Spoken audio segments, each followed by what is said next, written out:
Maligayang pagbabalik sa Rex Recap. Sa video na ito ay ibabahagi ko sa inyo ang action and adventure movie na pinamagatang The 13th Warrior, na ipinalabas noong 1999. Bago ang bukang liwayway ng ikalawang milenyo, ang lungsod ng Baghdad ang siyang sentro ng pinakamataas na sibilisasyon. Sa loob ng kulturang proteksyon nito, tinatamasa ng lalaking si Ahmed Ibn Fadlan ang mga pribilehiyo ng isang kilalang posisyon bilang isang makata, hanggang sa sinubukan niyang ligawan ang isang babaeng kasal sa isang lalaki na nagkataon na kaibigan ng Caliph. Bilang resulta, si Ahmed ay hinirang bilang embahador sa malayong lupain ng Tosakblad, isang marangal na paraan ng pagpapalayas sa kanya. Naglalakbay si Ahmed sa pamamagitan ng caravan kasama ang kanyang tagapagturo at kaibigan, si Melchizedek. Sa daan, inatake sila ng isang grupo ng mga Tartar, ngunit tumigil sa paghabol ang mga Tartar kapag ang caravan ay nakarating sa tabing ilog at nakita nila ang isang bangka ng mga Vikings na papalapit sa dalampasigan. Sa kabilang banda, nakarating sila sa isang kampo ng Vikings kung saan maraming bangka ang naruroon. Ang caravan ay huminto doon para magpalipids ng gabi. Ang mga Vikings ay tila nakikibahagi sa isang uri ng pagdiriwang. Si Ahmed, sa tulong ni Melchizedek, ay nagtangkang makipag-usap sa kanila upang malaman kung sino ang kanilang hari. Gayunpaman, wala sa kanila ang nakakaunawa sa mga wikang sinusubukan niyang sabihin. Sa kalaunan, nakahanap sila ng isang lalaki na nagngangalang Herger na nagsasalita ng Griego. Ipinaliwanag ni Herger na walang hari sa ngayon, dahil ang huling hari nila ay namatay. Ang kanilang nasasaksihan na pagdiriwang ay bahagi talaga ng libing ng hari. Ipinakilala ni Herger si Ahmed kay Bullywhife na itinuturing na tagapagmana ng trono. Sa panahon ng pagtitipon, si Bullywhife ay biglang inatake ng isang lalaki ngunit pinatay niya ito bilang pagtatanggol sa sarili, na tila sinisiguro ang kanyang posisyon bilang bagong pinuno. Dumalo si Ahmed sa libing ng hari at sumama sa mga Vikings sa kanilang gabi ng kasiyahan, kahit na hindi siya umiinom. Nabigla siya sa mga kaugalian ng Vikings, sa kanilang pagwawalang bahala sa kalinisan, at sa kanilang walang hanggang sakripisyo. Kinabukasan, dumating ang isang bagong barko, na may dalang isang batang lalaki bilang isang mensahero mula kay Haring Hrothgar ng Venden. Ang hari ay humingi ng tulong kay Bullywhife, dahil ang kanyang kaharian ay nasa ilalim ng banta mula sa isang hukbo ng masasamang hayop, isang sinaunang kakilakilabot na ayaw pangalanan ng mga Vikings. Tinawag ni Bullywhife ang anghel ng kamatayan, na ipinahayag na isang matandang manghuhula. Naghulog siya ng mga buto upang gabayan sila at ipinahayag niya na si Bullywhife ay mananalo kung ang 13 mandirigma ay maglalakbay pahilaga upang harapin ang kasamaan. Tinawag niya ang unang mandirigma, at humakbang si Bullywhife. Sinusundan ng 11 lalaki, kabilang si Herger the Joyous na ang pagmamahal sa mga babae ay nahihigitan lamang ng kanyang pagmamahal sa pakikipaglaban. Nang tawagin niya ang ika-13 mandirigma, tinukoy niya na ito ay isang lalaki na hindi mula sa Hilaga. Tumingin ang lahat kay Ahmed, at dahil sa ilalim ng pressure, ay napilitan siyang tanggapin ang misyon. Dahil siya ang dayuhan na kailangan ng mga Vikings para sa tagumpay, at ubiling inihanda ni Ahmed ang kanyang kabayong Arabian, ang pinakamaliit na kabayo sa grupo para sa paglalakbay. Tinutuyan ng mga Northmen ang kabayo, tinawag itong aso sa kanilang sariling wika. Bagamat hindi naiintindihan ni Ahmed noong una, isinalin ito ni Melchizedek para sa kanya. Pagkatapos ay tinanong nila ang kanyang pangalan. Ibinigay ni Ahmed ang kanyang buong pangalan, ngunit pinaikli ito ng mga mandirigma na Ibn bilang kanyang pangalan. Sa mga araw at gabi, si Ibn ay nananatiling tahimik, malapit na nagmamasid sa mga lalaki, pinapanood ang kanilang mga labi, nakikinig sa kanilang pananalita, at sinusuri ang kanilang mga pakikipag-ugnayan. Unti-unti, naiintindihan niya ang kanilang wika. Kahit tahimik lang siya, naiintindihan niya ang kanilang mga pag-uusap.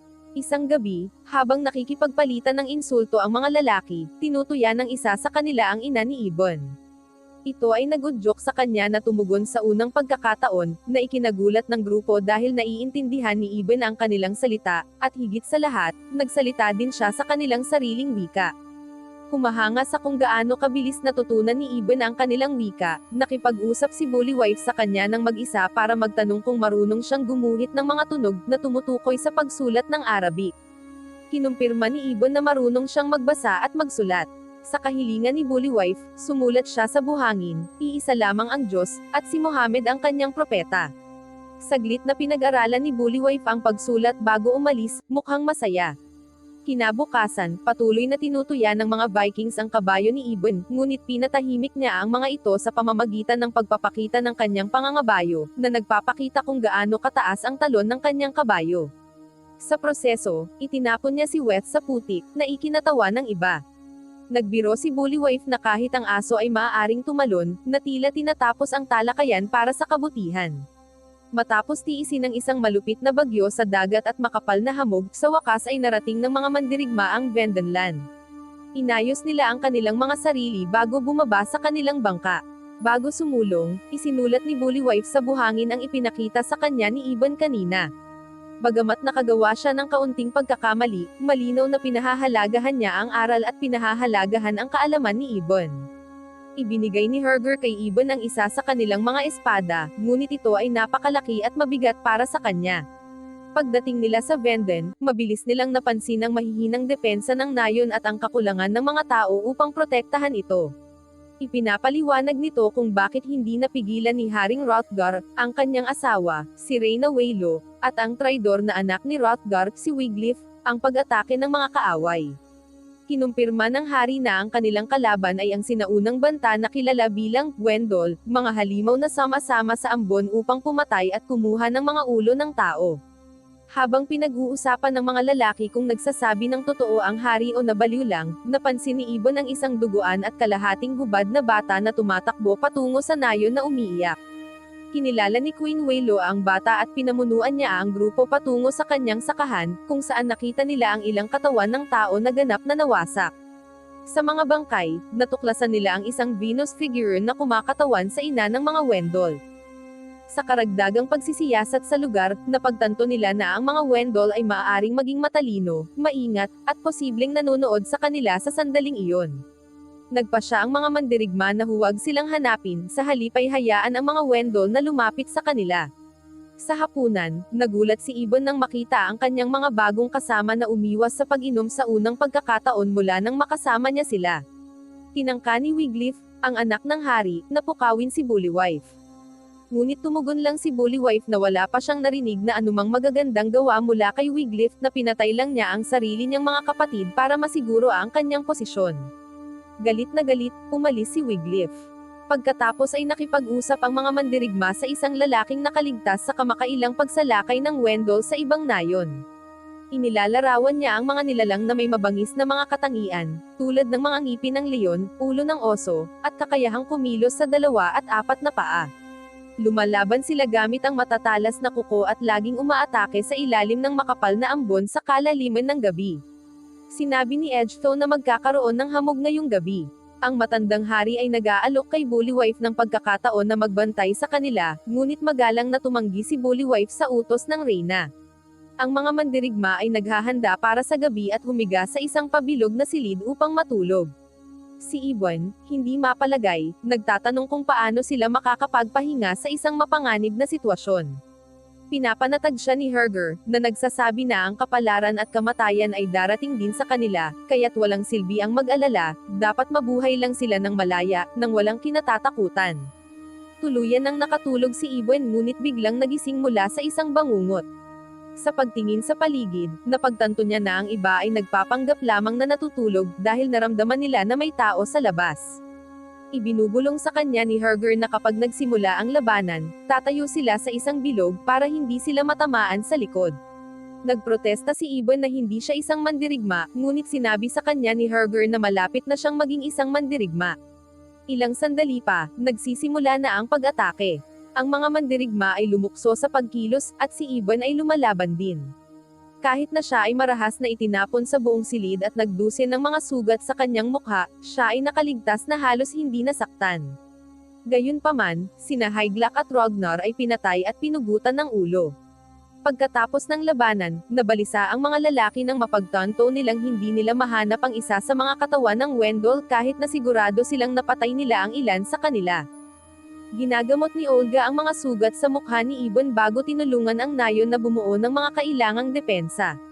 Inatasan siyang gamitin ang kanyang napakalaking espada upang putulin ang mga kahoy, ngunit nahihirapan siya dahil sa sobrang bigat. Nadismaya sa kanyang kabiguan, pinuntahan ni Ibon ang lokal na panday at ginamit ang kanyang mga kagamitan upang muling hubugin ang napakalaking Viking sword upang maging isang matalim na Arabian scimitar. Gamit ang bagong sandata, mas madali niyang pinuputol ang mga kahoy.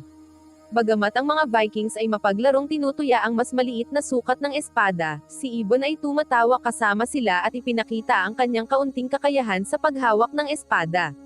Nang maglaon sa araw na iyon, habang si Ibon ay nagpapahinga at nakikipag-usap kay Olga, ibinunyag niya na si Wiglaf ay nagkakalat ng tsismis na plano ni Bullywhipe na agawin ang trono ng hari. Ibinahagi ni Ibon ang impormasyong ito kina Bullywhipe at Herger, na nagpasya na kailangan nilang magpadala ng mensahe. Nakipag-away si Herger kay Angus, ang kaibigan ni Wiglaf na mas matangkad, mas bata, at mas malakas kaysa sa kanya. Ang labanan ay kailangang gumamit ng 3 kalasag. Dapat basagin ng bawat manlalaban ang lahat ng 3 kalasag ng kanyang kalaban bago patayin ang kalaban. Mabilis na nawasak ang 3 kalasag ni Herger at tila pagod na siya dahil sa mga galaw na kanyang binitawan. Nang sinenyasan ni Wiglaf si Angus na patayin si Herger, naghanda si Angus para sa panghuling atake, ngunit sa huling sandali, umiwas si Herger at napatay niya si Angus sa proseso.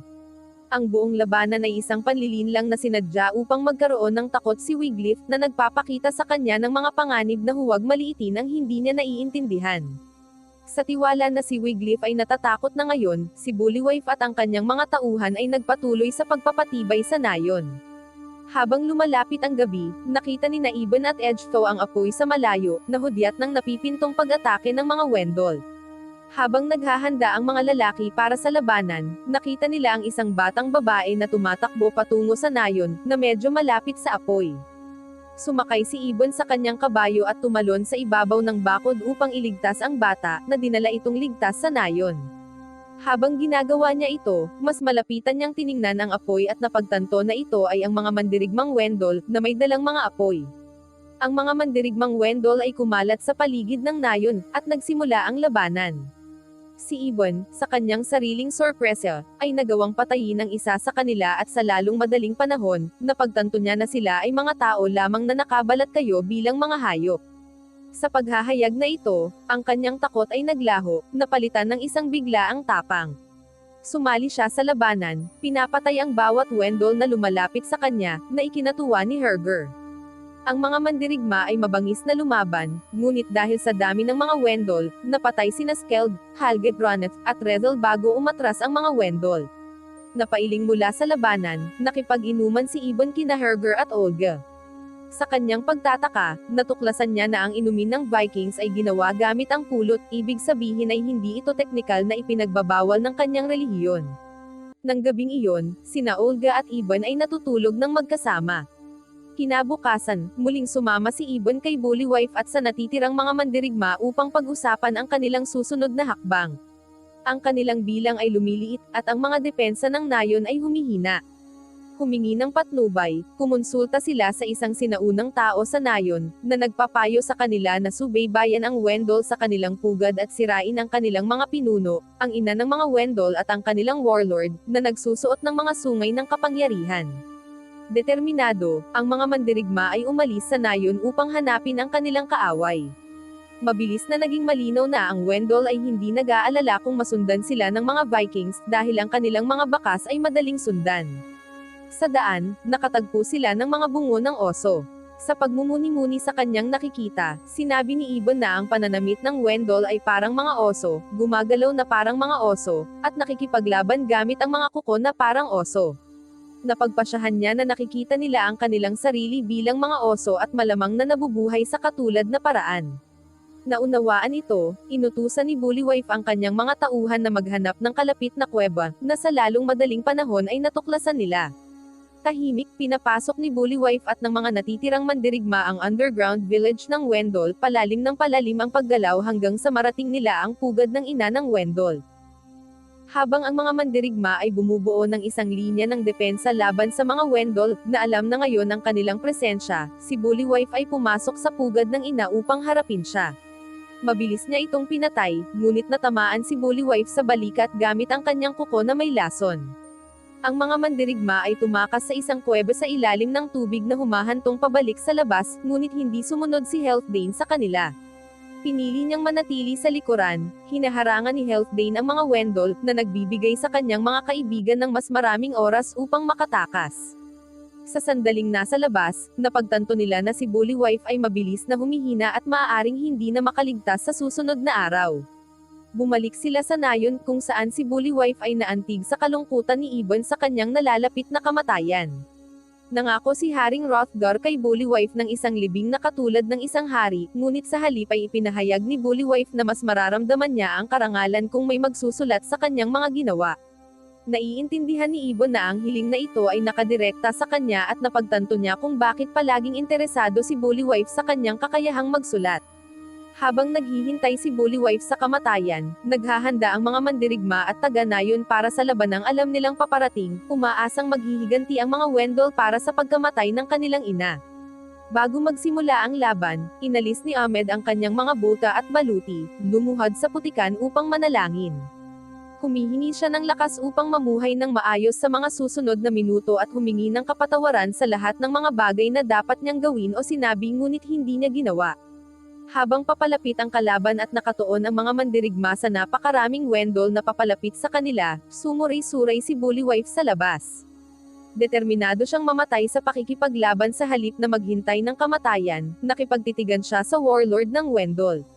Inipon ang kanyang lakas, binibigyang inspirasyon niya ang kanyang mga tauhan, kabilang si Ahmed, sa pamamagitan ng pagbigkas ng panalangin ng Vikings para sa pinarangalan ng mga patay na papasok sa Valhalla.